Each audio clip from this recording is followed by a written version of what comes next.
আসসালামু আলাইকুম। Hello everyone. Shakib পুত্র জয় পড়াশোনার জন্য আমেরিকা যাচ্ছে, তবে সেখানে তার পরিবারই সাথে থাকবে। গত 1 বছর জয়কে এভাবেই তৈরি করা হচ্ছিল। সাথে তার দাদা দাদিও থাকবে এবং অপবিশ্বাস শাকিব খান মাঝে মধ্যে সময় দিবেন। এদিকে প্রথম আলো একটি চুলকানি মার্কা নিউজ গুজব ছড়িয়েছে। মানুষ নাই যেই কন্টেন্টটি তৈরি করেননি, বিয়ে যখন করবে করবে। গুজব ছড়িয়েছে শাকিব খান তৃতীয় বিয়ে করছেন এক ডাক্তার নারীকে। আসলেই এটা গুজব। এরকম সাক্ষাৎকার বহুত আছে শাকিব খানের।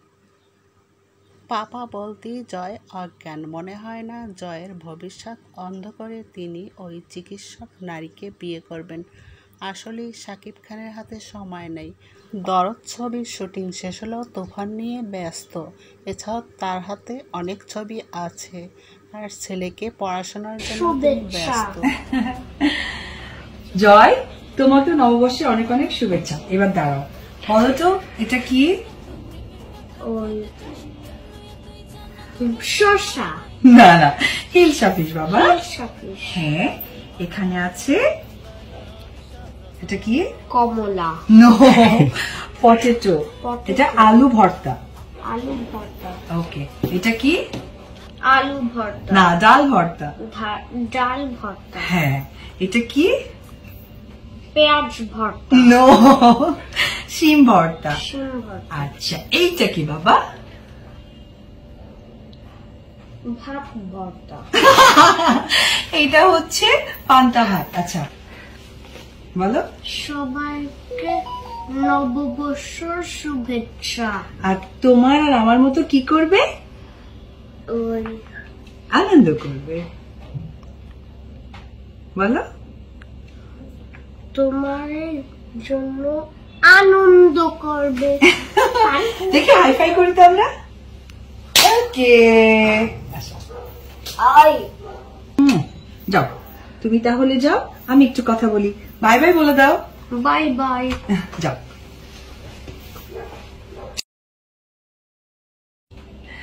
নববর্ষ তো বাঙালির ঐতিহ্যকে বয়ে আনে, আর বাঙালির ঐতিহ্যের সাথে মিশে থাকে ইলিশ, পান্তা ইলিশ। তো সেই জায়গা থেকে আমার ছোট্ট একটু আয়োজন, একটু পরেই ইফতার। তো আমার কাছে মনে হয় যে আজকে ইফতারটা যদি এইভাবে সাজানো যায়, সে চিন্তা করে আমি আসলে ছোট্ট করে একটু সাজিয়েছি যে আমার বাসায় আসলে এইভাবে আমরা ইফতার করবে সবাই, তাই আমি একটু সাজিয়েছি।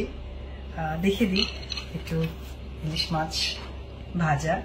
আসলে জয় ঠিকঠাক বলতে পারেনি, তবে খুব ইন্টারেস্টিং একটা কথা ছিল, ভাত ভর্তা। আচ্ছা, এখানে ইলিশ মাছ বেগুন ভাজি আছে, বাঙালির খুব প্রিয়, আমার তো ভীষণ প্রিয়। আর এখানে আছে ডাল ভর্তা, ডিম ভর্তা। আচ্ছা, এখানে একদম বাঙালি চিরচেনা ভর্তা, আলু ভর্তা, শিম ভর্তা। আর এইখানে আছে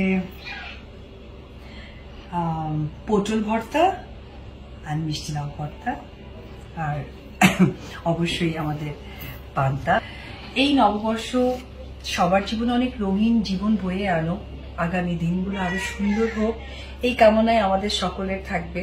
নতুন বছর, বাংলার নতুন বছর আমরা সুন্দরভাবে, কালারফুল ভাবে বয়ে আনবো। আর সাথে আপনাদেরকে তো একটি কথা আপনারা দেখিয়ে ফেলেছেন এবং আমাকে অনেক সাপোর্ট দিয়েছেন। আবারও বলতে হয়, রঙে রঙে সঙ্গে সঙ্গে ঘুরে ফিরে বারে বারে বাঙালির ঘরে ফিরে আসে যে বৈশাখ। হ্যাঁ, আমার প্রাণের ছবি। আমার মনে হয় এতদিন আপনাদের অনেক প্রাণের ছবি হয়ে গেছে। লাল শাড়ি, লাল শাড়ির এই গানটা আমি আসলে পয়লা বৈশাখকে ঘিরেই করেছি, যাতে আজকে পয়লা বৈশাখে এই গানটা প্রচুর প্রচুর আপনাদের সামনে বেজে ওঠে এবং অবশ্যই অপবিশ্বাসের সাথেই যেন থাকতে পারেন। সবাইকে শুভ নববর্ষ, বাংলা বছরের অনেক অনেক শুভেচ্ছা। এমনিতেই ছোট্ট জয়ের জীবনে অনেক ঝড় বয়ে গেছে। বাবা মা পর্যায়ক্রমে তাকে সময় দিচ্ছেন, মানসিকভাবে তাকে গড়ে তুলছেন, বিদেশে পড়াশোনার জন্য প্রস্তুতি নিচ্ছেন। এখন প্রথম আলো এভাবে একটি গুজব ছড়ালো শাকিব খানের এখন সময় কোথায় যে তিনি বিয়ে করবেন? বিয়ে করার জন্য তো সময় দরকার। প্রথম আলোর মতো একটি পত্রিকা এভাবে চুলকানি মার্কা নিউজ প্রচার করা উচিত হয়নি। আর সেই নিউজটা নিয়ে সবাই রসালোভাবে কন্টেন্ট তৈরি করছেন। প্রথম আলো এরকম নিউজ থেকে বিরত থাকবেন। আর শাকিব খান এখন তার ছবি নিয়ে ব্যস্ত। মনে হয় না যে তিনি আরেকটি বিয়ে করবেন। সত্যিকারের নিউজ পেতে হলে আমার চ্যানেলটি সাবস্ক্রাইব করে পাশে থাকবেন। সবাইকে ধন্যবাদ।